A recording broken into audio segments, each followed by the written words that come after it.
एक कोशिश आप क्या कर सकते हो कि जो आपका पार्टनर हो वो भी अगर एलाइड फील्ड का बंदा मिले तो क्या होगा कि 1+1 11 वाली बात हो जाएगी। अगर मान लीजिए मेरा स्पाउस मेरे से सुपीरियर है तो उसमें मैं इस बात में उसे क्या को चैलेंज करूंगा कि भाई आप मेरे से सुपीरियर क्यों हो। आजकल होते हैं ना चैलेंज, नहीं तो इंक्लूडिंग लव मैरिज में भी होते हैं।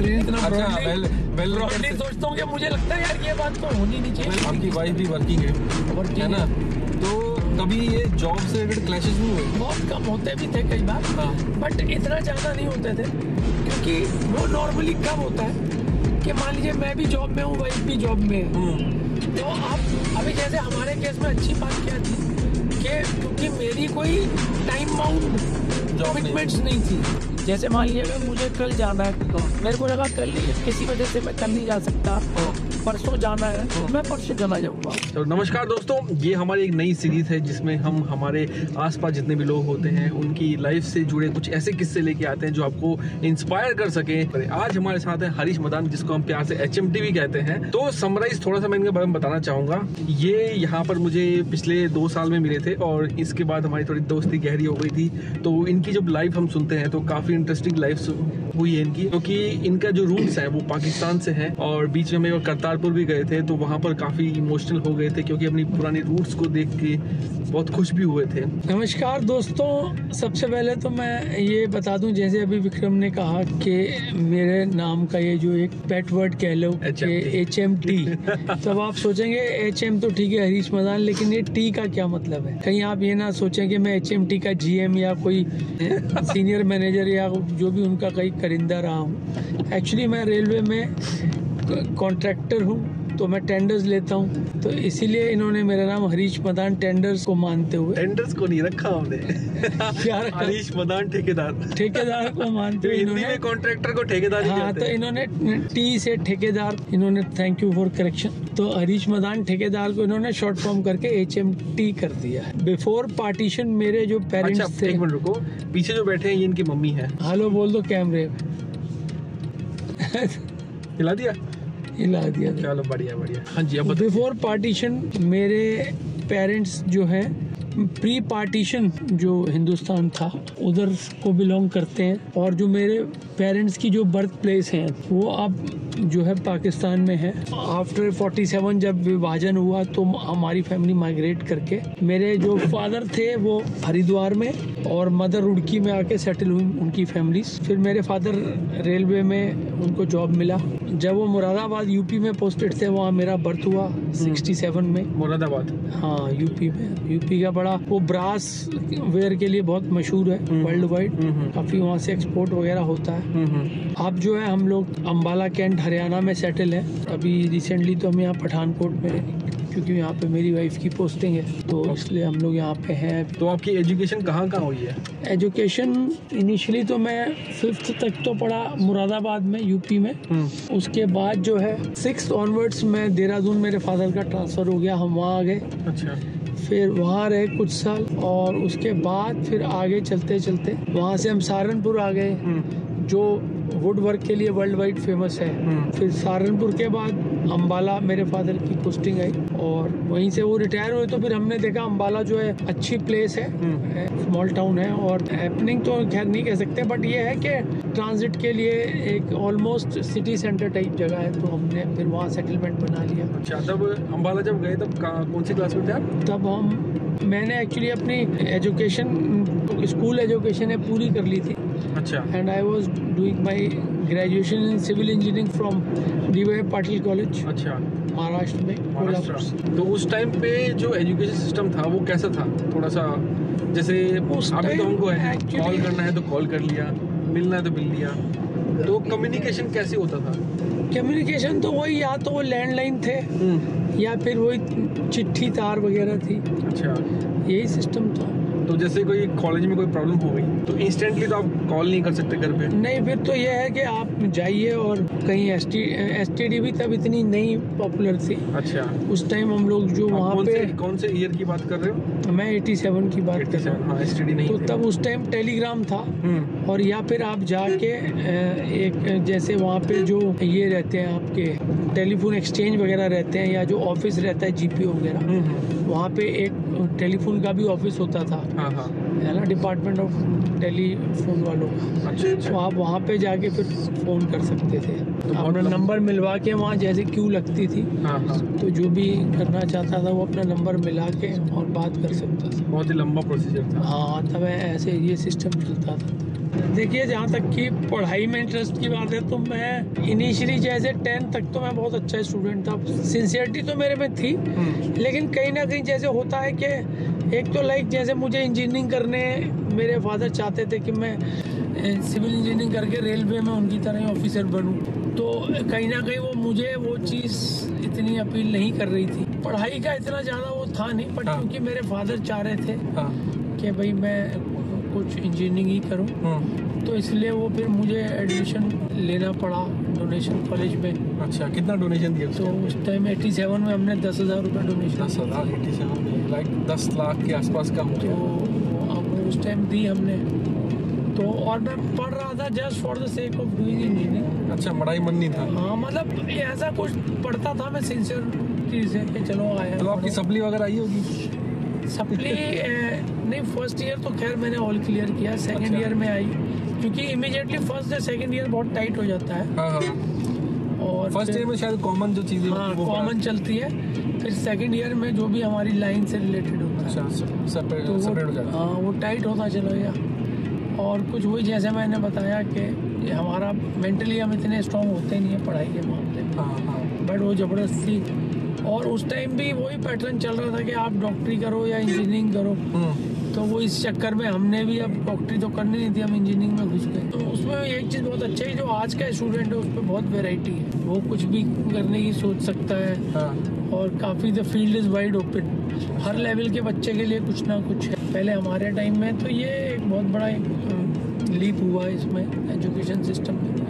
हालांकि कहते हैं आप कंपटीशन ज़्यादा है या नहीं है, उस टाइम कंपटीशन तो तब भी था और आज भी और रहेगा। ये तो है कि हमें अपना मार्क बनाना पड़ेगा। तो ये सिविल इंजीनियरिंग करने के बाद आपने गवर्नमेंट जॉब के लिए अप्लाई नहीं किया? नहीं, मैंने एक्चुअली 2-4 बार, 1-2 ज़्यादा नहीं किया, क्योंकि मुझे मालूम था कि मैं इतना ज़्यादा वो तो हूँ नहीं पढ़ाई में, और कंपटीशन शायद ही मैं, तो मैंने 1-2 एग्ज़ाम दिए, 2-3, बट वो जस्ट ऐसे ही फॉर्म भर दिया और मैं चला गया विदाउट एनी प्रिपरेशन। अपना ये सिविल सर्विस वाला तो नहीं दिया होगा? ये भी दिया था एक बार अच्छा। मैंने शुरू में। वो तो जब हम जस्ट इंजीनियरिंग करके आ रहे थे वहाँ से, महाराष्ट्र से, तो मेरा दोस्त बोला बॉम्बे में रुकना है कुछ दिन, तो चलो बॉम्बे गई, हमने सेंटर डाल दिया। तो हम ऐसे ही चले गए एग्जाम देने। घूमने फिरने गए थे? हाँ, मतलब हमने कुछ उसमें सीरियसली नहीं लिया हो। अच्छा, तो फिर जब ये कॉलेज आप उस टाइम पे खत्म होते थे, तब ये प्लेसमेंट होती थी? नहीं, तब ये सब नहीं था। तो फिर थोड़ा बहुत होता होगा। उस टाइम पे क्या सोचे करते थे कि मतलब क्या? उस टाइम यही है कि वैकेंसीज निकलेंगी तो आप डालिए सरकारी नौकरी के पर्पस से, या जो भी आप ये जो एम्प्लॉयमेंट न्यूज वगैरह आता है, हाँ, इसमें आप भरिए, और जिसमें भी आपको आएगा तो आप जाइए नौकरी कीजिए। तो फिर आपने काफ़ी कंपनियों के चक्कर काटे होंगे? मैंने कम ही काटे, क्योंकि इनिशियली तो खैर मैं 1-1.5 मतलब 6-7 महीने दिल्ली भी रहा, किराए का मकान लेकर ही, जस्ट नौकरी ढूंढने के लिए। अच्छा, खाली सिर्फ ढूंढने के लिए? हाँ, फिर मेरे को छोटी मोटी नौकरियाँ किसी ने कहीं लगवा दिया। पहली आपकी नौकरी किस? 2-3 छोटे-मोटे मैंने नौकरियाँ। पहली आपकी नौकरी किस में थी? पहली तो मैंने वहाँ पे एक ये आर्किटेक्ट थे, उनके पास करी। और उससे पहले मैंने रेलवे के 1-2 कॉन्ट्रैक्टर्स के पास करी, कुछ महीने या दिन जैसे, बस वो प्राइवेट का ऐसे ही रहता। तो उसमें आपका क्या मतलब क्या काम होता? काम वही जैसे वो उनकी साइट जो चल रही थी उसको सुपरवाइज करना था। अच्छा, उसमें कुछ उनकी बिल्डिंग्स बन रही थी। अच्छा, ये प्राइवेट थे ना सब? हाँ, वो सब हमारे रेलवे के, क्योंकि मेरे फादर रेलवे में थे, तो उनके लिंक में जो कॉन्ट्रैक्टर्स थे, उनकी साइट्स थी, तो वो इंटरेक्शन थी, तो उन्होंने अपनी साइट पर मुझे एम्प्लॉय कर लिया पर मंथ। तो एक अमाउंट वो मुझे दे देते थे। ये स्टेशन पठानकोट कैंट, सन 2002 में मैंने काम किया था। उस टाइम इसको चक्की बैंक के नाम से जाना जाता था, और आज ये पठानकोट कैंट है। यही ट्रैक हमने मेंटेन किया था उस ज़माने में। तो काफ़ी चेंज आया है इस शहर में। इस शहर ने भी बहुत तरक्की करी है, जैसे सभी जगह तरक्की हुई है, लेकिन ये बड़ा एक लाइवली हैपनिंग शहर है। ऑल्दो छोटा शहर है, बट फिर भी क्रक्स अच्छा है यहाँ पर लोगों का, और अच्छा लगता है यहाँ घूमना फिरना। फिर इसमें मैं कैसे आया कि 94 में फिर ऐसे हुआ कि दिल्ली की एक कंपनी जो रेलवेज में हमारे अम्बाला डिवीजन में कॉन्ट्रैक्टरशिप करती थी, और उनकी एक स्पेशलाइज्ड एप्लीकेशन थी रेलवे ट्रैक से रिलेटेड। अच्छा। तो मैंने 4 साल 94 से 98 उनके बाद जॉब करी। अच्छा। और वही फिर मैंने अपनी लाइफ लाइन बना ली, वो जो एप्लीकेशन थी, मतलब रेलवे का ट्रैक मेंटेनेंस। हाँ, रेलवे ट्रैक मेंटेनेंस की एक आइटम थी। हाँ। तो 98 में सितंबर ऑनवर्ड्स मैंने अपना वो काम शुरू कर लिया, और वही जो एप्लीकेशन थी उसको मैंने उसी के कॉन्ट्रैक्ट्स रेलवेज में मेनली लेने शुरू कर दो। पहले आपको स्विच करने में आपको प्रॉब्लम नहीं हुई क्या? मतलब न्यू भी थे एकदम नए, कोई आपको दबाने की कोशिश करता होगा भाई ये वो तो एक्चुअली मैंने जैसे बताया कि कंपटीशन तो था, है और रहेगा, वो हर जगह है। सिर्फ उसमें हमारे जैसे जो न्यू कमर्स आते हैं, जिनका कोई ऐसी कोई फैमिली हिस्ट्री नहीं होती, उनको थोड़ा ज्यादा कंपटीशन फेस करना पड़ता है। क्योंकि जैसे आपके पापा रेलवेज में थे, कुछ बेनिफिट मिला उससे?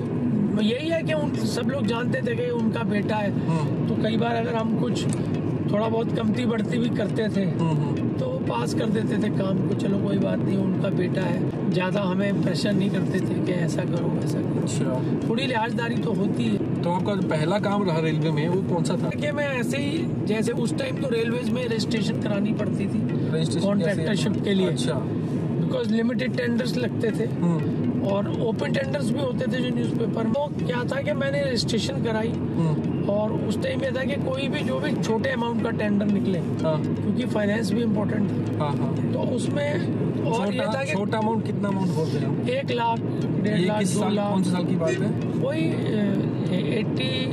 94 से 94। 1 लाख मतलब काफी बड़ा हुआ। छोटे छोटे भी जैसे 60,000, 50,000 जो भी मिल जाए। तब तो ये था कि भाई कुछ ना कुछ काम करते रहो, सो दैट आपके क्रेडेंशियल्स बनते रहे। अच्छा। तो वो क्या काम था?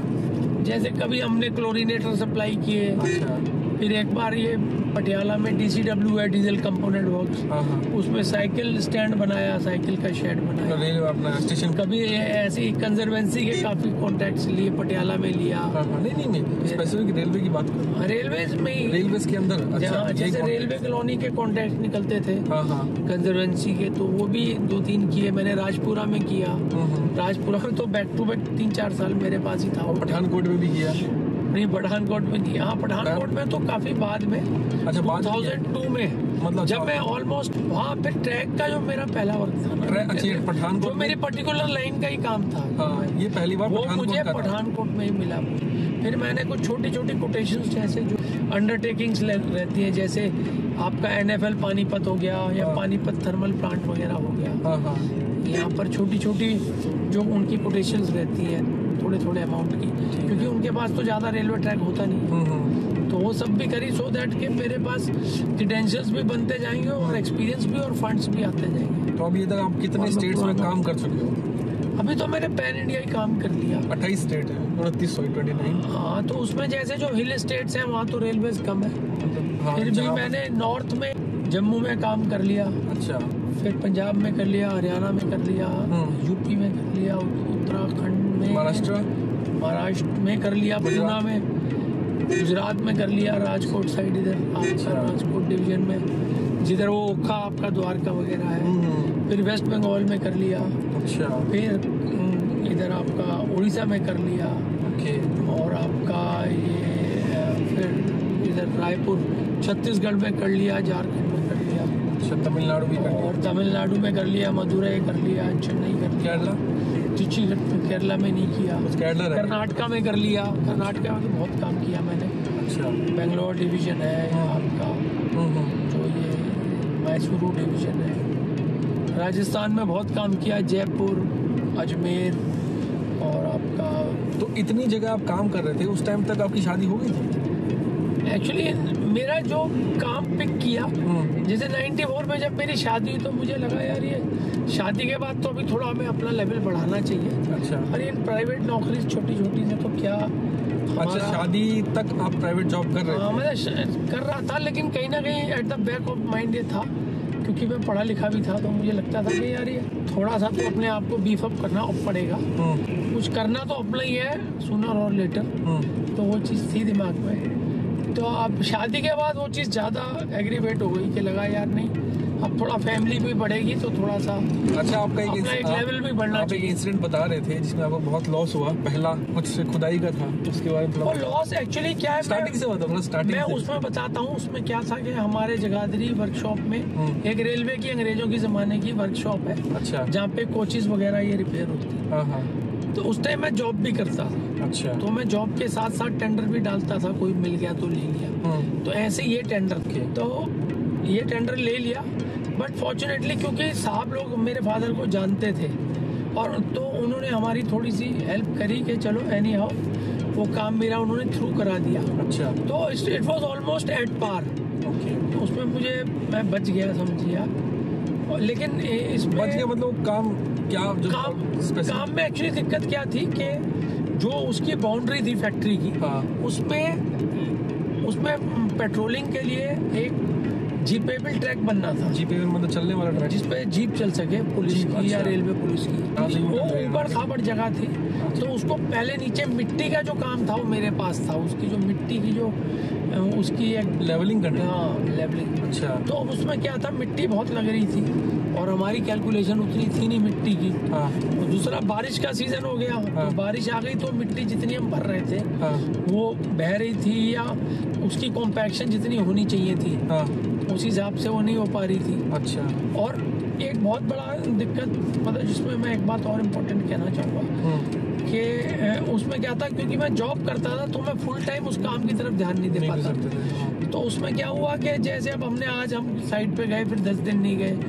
तो साइट जो है वो हमारे से आउट होती चली गई। हम उसको इतना मॉनिटरिंग नहीं कर पाए। मैं जॉब भी कर रहा था और मैंने ये कॉन्ट्रैक्टरशिप भी कर रहा था, तो इसीलिए अगर मैं हो सकता है उस काम पे अगर 100% ध्यान देता तो शायद वो मैं और जल्दी और उसको बेटर मैनेज करता। अच्छा, तो मुझे साइट का डे टू डे पता लगता रहता कि वहाँ क्या चीज़ है, कितना लॉस हो, क्या उसमें प्रॉब्लम्स आ रही है। ओके, तो उसमें क्या था, काफी काम हम गुड फेथ में, जैसे जो ट्रॉली डालने आते थे तो हम तो सिर्फ ट्रॉली का गिनती रखते थे, लेकिन एक ट्रॉली में कितना उसने डाला है, मिट्टी डाली है, कम भरी है, क्या।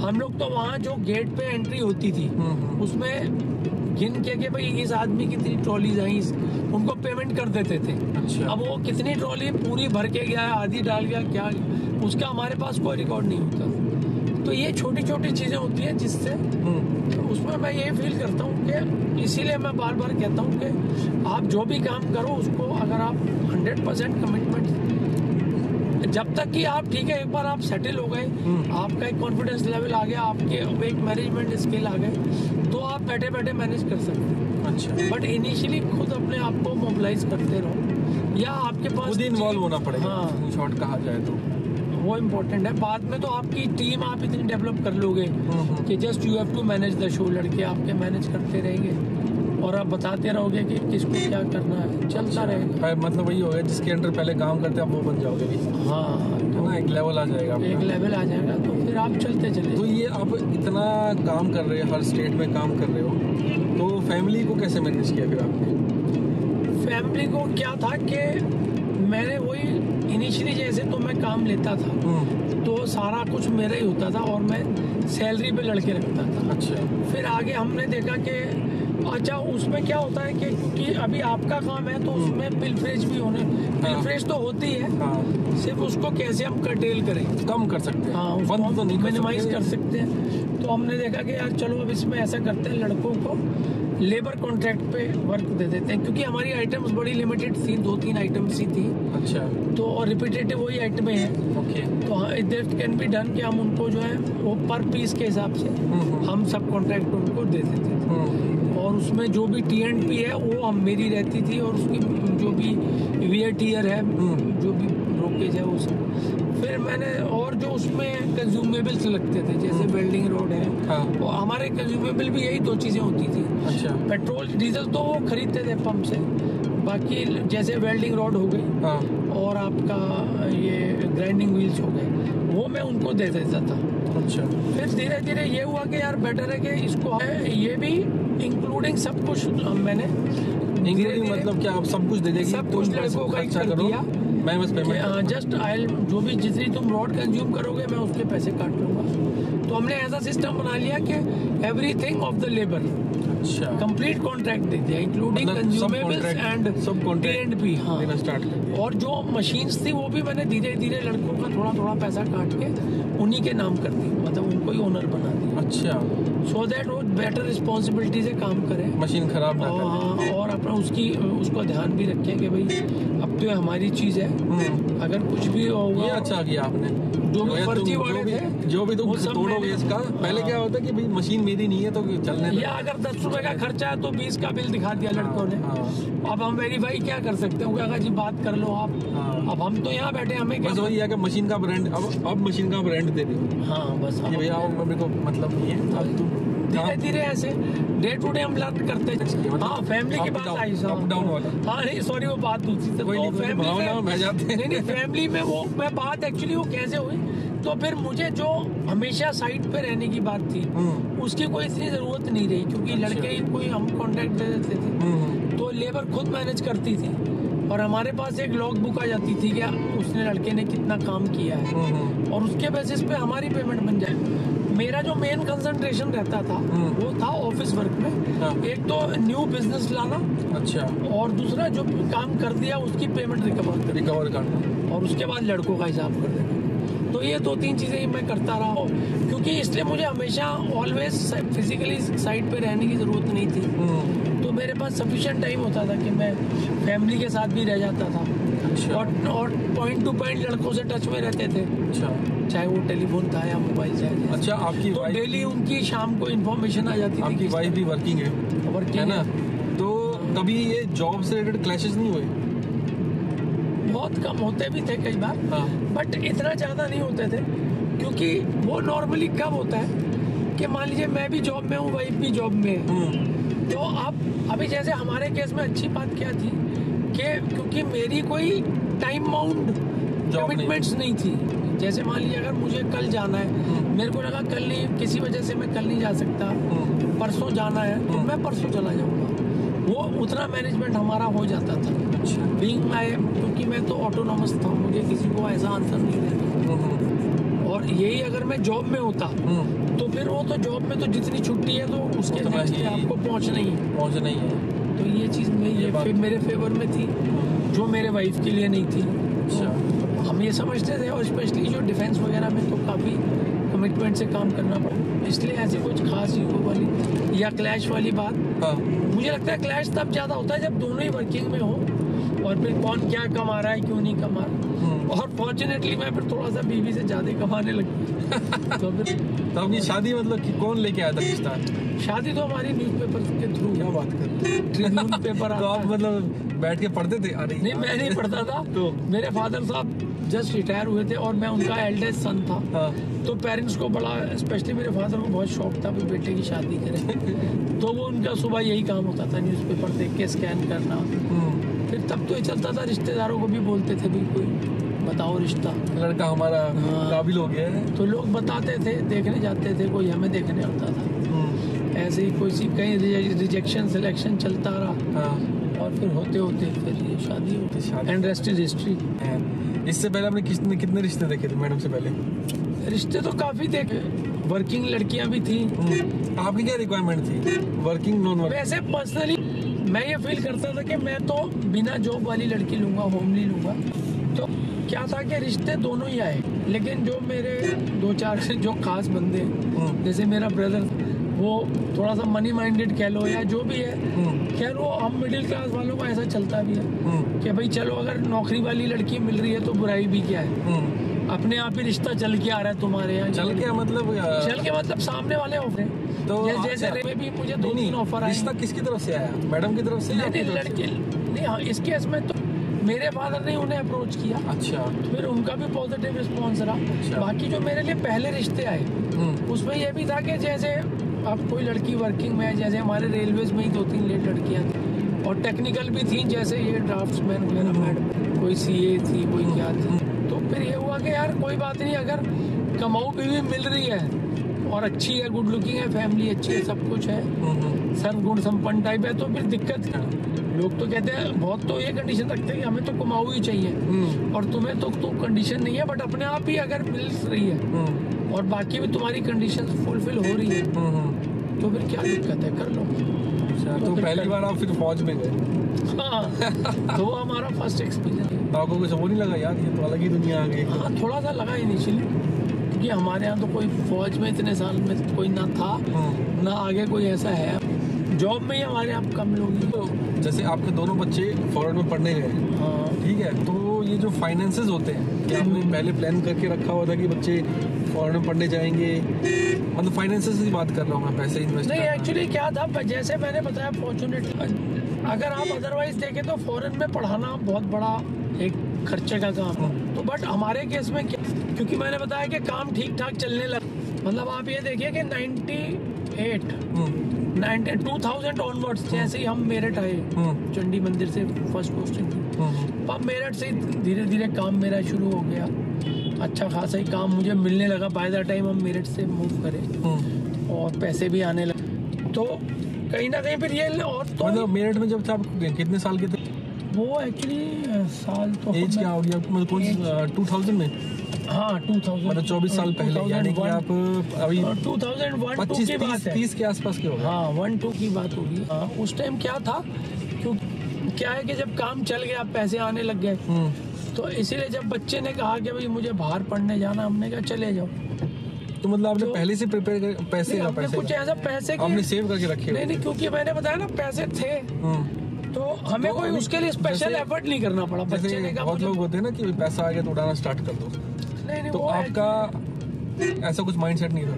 नहीं, उड़ाने, देखिए क्या होता है कि उड़ाना तो अलग ही चीज हो गई, आप कितना उड़ाएंगे और कितना क्या करेंगे। ये है कि जो हमारी बेसिक्स थी वो हमने हमेशा ही बेस्ट जो हमारे को लगी अपने हिसाब से, वो हम पहले भी करता है जो भी था, और वो ये तो एक हर एक आदमी का एक फ्लेवर होता है कि वो कैसी लाइफ जीता है। हम कॉन्वेंट में पढ़े थ्रू आउट हर चीज। अच्छा। चाहे मेरे फादर के टाइम की भी बात है, तब भी लाइफ अच्छी। मैं तो बचपन से राइट कॉन्वेंट में पढ़े हो? थ्रू आउट मैं राइट फ्रॉम लोअर केजी। अच्छा। मैं मिशनरी में पढ़ता था, सब कुछ वो तो खैर, बट ये बात है कि ऐसा नहीं पैसा आया तो कुछ हमारा दिमाग में ऐसा ये देखिए कि अपने लिए जो भी बेस्ट हो तो वो किया हमने, वो चलता चला गया। तो फिर आपने ये फॉर्च्यूनर लेने का कैसे सोचा? मैं ये जानना चाहता हूँ बहुत दिनों से। फॉर्च्यूनर एक्चुअली क्या है कि हर एक आदमी का एक पैशन होता है, कोई चाहता है मैं बहुत बड़ा घर लूँ, कोई कहता है बॉय मैं बहुत सारे कपड़े अलग अलग टाइप के, कोई शूज़, कोई। मेरा सिर्फ गाड़ी का था कि गाड़ी मेरे पास बढ़िया होनी चाहिए, बाकी तो मैं कैसे भी चलेगा। तो मेरे को शौक है अच्छी गाड़ी, बड़ी गाड़ी चलाने का, एक हेड टर्नर हो और जो भी है। तो इसलिए मैंने जो भी गाड़ी, सबसे पहले मैंने जेन ली। अच्छा। मैंने ये एल्टो वगैरह ऐसी, वो तो उस टाइम पे बेस्ट रही। हाँ, उस टाइम तो वो अपनी, उसमें तो मारुति टॉप पे थी और उसमें भी जेन तो अच्छी थी। फिर सेडान में आ गए तो फिर हमने होंडा सिटी सोची, जिसमें बैठे हम लोग, यही जिसमें हम बैठे 2009 में। उस टाइम भी ये अराउंड 8 लाख प्लस थी। यही बेस्ट थी सेडान, ये बेस्ट थी, यही थी। उसके बाद फिर जब एसयूवी में और हमने तरक्की करी, एसयूवी की बात आई। ये आपकी तरक्की दिखा रही है। हाँ, पर्सनली मैं तो यही स्केल अपने लिए रख रखा है मैंने कि भाई मुझे तो ऐसे ही चाहिए। अब आगे देखेंगे, इंशाल्लाह आगे हुआ तो जहाज भी ले लेंगे, एयर टैक्सी ले लेंगे। क्या लेंगे? Air taxi. एयर टैक्सी जाएंगे कहाँ पर? जहाँ मर्जी में चलाएंगे, मिल लेंगे हम। हाँ, अब आएगा सबसे इंटरेस्टिंग सवाल। अब देखो यहाँ पर इंडिया में आज के टाइम पे मोबाइल है, इंटरनेट सबसे सस्ता है पूरे वर्ल्ड में। आप 200 रुपये 300 रुपये दे के पूरे महीने भर के पर डे का 2 GB तक ले सकते हो। ठीक है, आपके पास ट्रांसपोर्ट है, ठीक है, मैं पब्लिक ट्रांसपोर्ट की बात कर रहा हूँ। कनेक्टिविटी है, इंटरनेट है, कैमरास हैं। आज के टाइम पे आईफोन में क्या कैमरा आता है, ठीक है, जिससे हम शूट करें वो भी आईफोन का कैमरा है। मतलब आपके पास आज के टाइम पे कोई कमी नहीं है। अवेलेबिलिटी के बारे में बात कर रहा हूँ। लेकिन आप आज की आपकी एज हो गई है 21 साल में, आज आप कौन सा करियर चूज करेंगे, क्यों करेंगे, और शादी का आपका क्राइटेरिया क्या होगा? ये तो आपने इधर से सबसे पहले चाय पीते हो बताना है, चाय पीते हो बताना है। अगर मैं इस उम्र में सबसे पहले काम क्या करना चाहूँगा? हाँ, सबसे पहले पढ़ाई किस चीज की करो? पढ़ाई, हाँ। अभी आप जैसे बोल रहे थे कि अब तो ऑप्शन ही ऑप्शन है। पढ़ाई देखो, अभी लेटेस्ट तो मैं AI का बहुत तो AI से रिलेटेड कोई भी मैं पढ़ाई करूँगा। अच्छा। और उसी में अपना कैरियर, पहले इनिशियली था कि लोग सोचते थे कि यार मोबाइल आया है तो मोबाइल कुछ रिपेयर वगैरह का ऐसा कुछ, तो अब लेटेस्ट तो आ गया AI से रिलेटेड, कि आप कुछ AI से रिलेटेड कर लो और उसी में अपना कैरियर बनाओ। चाहे आप उसमें हार्डवेयर या जो भी AI से रिलेटेड जो भी, मतलब उस फील्ड AI से लिंक्ड होना चाहिए। हाँ, तो वो हम कर सकते हैं। और बाकी फिर जैसे भी होगा उसमें सेटलमेंट बनाया जाएगा। पढ़ाई आपने AI में कर ली, ठीक है, आगे बस AI से करियर बनाएंगे। और उसमें एक कोशिश आप क्या कर सकते हो कि जो आपका पार्टनर हो, हाँ, वो भी अगर एलाइड फील्ड का बंदा मिले तो क्या होगा कि 1+1 11 वाली बात हो जाएगी। फिर आप फर्दर 1+1 2 होता है। बट फिर वो नहीं बात आएगी कि अगर एक ही फील्ड में है तो एक का प्रमोशन ज्यादा चल रहा है, एक का कम चल रहा है, देखो, तो कॉन्फ्लिक्ट नहीं होगी? बहुत बार होता है वो कॉन्फ्लिक्ट। पता क्या है, वो मैं पर्सनली क्या फील करता हूँ कि जो मैरिज है ना, वो इस टाइप की कमिटमेंट है कि उसमें कॉन्फ्लिक्ट का स्कोप होना ही नहीं चाहिए। क्योंकि अगर ये कॉन्फ्लिक्ट है तो फिर तो वो ईगो प्रॉब्लम, फिर तो प्रॉब्लम आपकी कहीं भी होगी। वो आपको एक लेवल पे, अगर मान लीजिए मेरा स्पाउस मेरे से सुपीरियर है तो उसमें मैं इस बात में उसे क्या को चैलेंज करूंगा कि भाई आप मेरे से सुपीरियर क्यों हो? आजकल होते हैं ना चैलेंज। नहीं तो इंक्लूडिंग लव मैरिज में भी होते हैं। ट्रेन देख लो। नहीं, वो पता क्या है, यही तो चीज हमें अपने आप को मैच्योर करना है, अपने आप को उस लेवल पे लाना है कि क्योंकि ये तो फिर कहीं भी हो सकता है। मान लीजिए मैं किसी और फील्ड की लेडी से शादी करूं और वो अपने फील्ड में मेरे से ज्यादा अच्छा परफॉर्म कर रही हो, तो फिर वो भी होगा, तब भी होगा। तो वहाँ पर पैसों का होगा। जैसे मान लो आपकी सैलरी ज्यादा है, मेरी कम है, ठीक है, मुझे नहीं लगता कि इसमें कुछ ज्यादा बड़ी बात है, बशर्ते आप अपनी एक ट्यूनिंग एक दूसरे से ऐसे बना के रखो कि वो चीज जो भी है वो इतने हाईलाइट ना हो। मैं इतना मतलब वेल नेचर्ड कह लो या मैं इतना ब्रॉडली सोचता हूँ कि मुझे लगता है यार ये बात तो होनी नहीं चाहिए। वेल नेचर्ड से याद आया कि क्योंकि जो एक शादी की जो एक बेस है, हाँ, एक स्ट्रॉन्ग मैरिज बॉन्ड की या किसी भी बॉन्ड की, तो उसमें ये सब चीजें आनी ही नहीं चाहिए। ये आ रही है तो मतलब डेफिनेटली फिर तो इश्यूज होंगे या आज नहीं तो कल। ये मैं तो ये बात, अभी आपको नेचर से बात आई है तो आपने एक बार किस्सा बताया था कि हम जब वाइफ के घर गए थे, मतलब आपकी वाइफ के जब घर गए थे पहली बार, तो उन्होंने क्या देख के हाँ बोला था कि ये लड़का ठीक है, चलो बेटा? नहीं, वो एक्चुअली क्या था कि मेरी वाइफ को ऑलरेडी और भी लड़के देख गए थे, हाँ, लेकिन उनके फादर साहब को वो लड़के नहीं, वो लड़के क्या कर रहे थे वो बताओ। उसमें फौजी अफसर भी थे, लेकिन जो उनके जो फादर साहब थे, मेरे ससुर साहब, वो थोड़ा सा ओल्ड गोल्ड है, तो उनको कई बार काफी चीजें बड़े लोगों को ना लगता है कि यार ये थोड़ा ओछापन टाइप दिखा रहे हैं, तो वो ठहरे हुए टाइप उन्हें नींद लगे या जो भी है उनकी बातों से कि यार ये नहीं, ठीक नहीं है फैमिली, यार हम लोग जैसे सिंपल से सीधे लोग हैं, ये कुछ ज़्यादा ही। स्पेशली क्या है कि अगर आप ज़्यादा क्लेवरिटी या सुपीरियरिटी दिखाते हो तो सामने वाले को लगता है यार ये तो अभी से अपने आप को वन अप दिखाने की कोशिश कर रहे हैं, है नहीं है वो तो चलो जो है वो है, तो वो फिर क्या होता है कि कांटा लग जाता है कि यार ये बंदा ठीक नहीं है हमारे से, वहाँ पे हमारी और हम तो डाउन टू अर्थ, और वही चीज़ हमारा किलिंग की है। अच्छा, माता जी से पूछते हैं, दादी दादी आपका बड़ा बेटा का नाम क्या है? मेरे हाँ राज। आपको हटा दिया दादी। हरीश मदान नहीं है? हरीश भी है। हरीश भी है ना? वो कैसे थे पढ़ाई में? सबसे बढ़िया थे। हम मैच नहीं करते, वहाँ को सब बच्चे ही अच्छे लगते हैं। हमने तो भाई बच्चों को खूब पढ़ाया। अच्छा, आपकी बहू और बेटे में कौन पसंद है आपको सबसे ज्यादा? सारे नहीं, सिमी सोनी और हरीश मदान के बीच में दादी कौन पसंद है? सभी पसंद है। दादी वो नहीं करती भेदभाव करे भाई, बैलेंस बना के रखो, सबको सेट रखो, सबसे काम पड़ता है भाई, कभी ना कभी तो पड़ेगा ही भैया। तो देखो सर, ऐसे हैं कि कभी भी अगर ट्रेन दिख जाएगी ना उनको तो रोकेंगे गाड़ी को, फिर देखेंगे ट्रेन जा रही है, कौन सी ट्रेन है, क्या नाम है, इत्मीनान से, चाहे ट्रैफिक पीछे कितना भी लंबा लग जाए, लेकिन ट्रेन देख